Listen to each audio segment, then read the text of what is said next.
So here's a little final note. You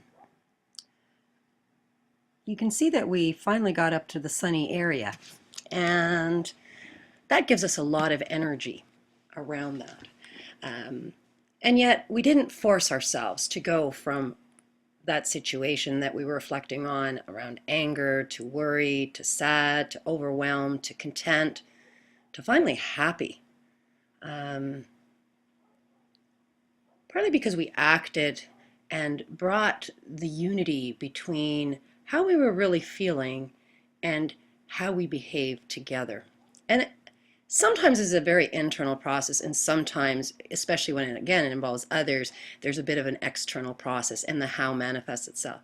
And you'll notice that in the meditation, especially the second one, we were accessing, let's say, the knowledge of a guru. Now, that guru, if it was another person, they may have the same problems. We don't know. But we admire them, and we think, or we've seen that they've handled things well, and so we visualize how might they go into this situation. But what are we really accessing there? You're still accessing yourself. It's still your inner truth, even if we're becoming invisible and putting the clothes on, because it gives us the freedom and the liberty to step out of ourselves and think about that situation and relive it and tune in to these other areas that we have, and yet still come back and say, how do we feel? And continuously ask ourselves every time we put a new card on, what is that about?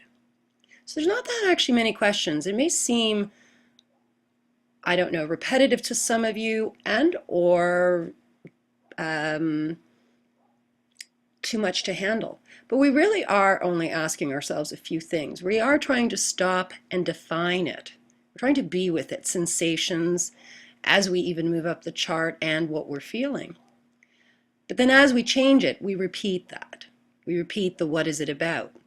We tend to take it to the next step after we understand the story or tell ourselves the story, meditate and reflect about the story, or have other meditations, which, by the way, you don't have to use these two. There are other ones.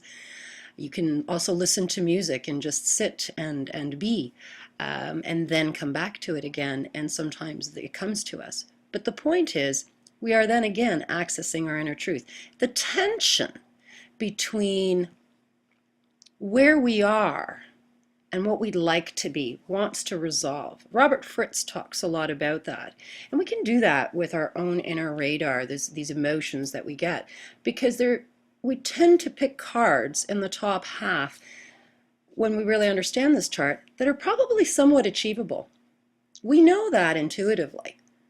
The process helps us uncover that. And again, try not, if the answers aren't coming about what is it about, is there something to say or do within myself or with others, let it manifest naturally. The hows will also manifest naturally. Some of the hows are sometimes going to be about, I need to talk to somebody about how I might do this, but I know I need to do it. I know I need to say something to this person because I am feeling worried. I don't know how to express myself. And part of the how is I need to go and get a little bit of advice, but I'm not getting advice on what I should do. I'm actually getting advice on how's a better way to communicate about this. And then we open ourselves up to experience and other people's experience. It becomes a very different conversation. And we'll also be a lot happier that in some situations, if we just feel content, if it's a neighbor problem, or we may never feel totally happy about it because that neighbor may not change. But we can feel content about what we've done or what we've said, that we've said enough, that we don't need to get into all the battles, and we can be content about that, and that's as far as we need to go with it. So remember that as we move through various situations and contexts in life, they don't all have to end up in joy. Of course, when we do, that's fun. And passion is a great place, but passion too can elicit worry and all these kinds of things. So you'll sometimes go back down the scale, but you can go back up.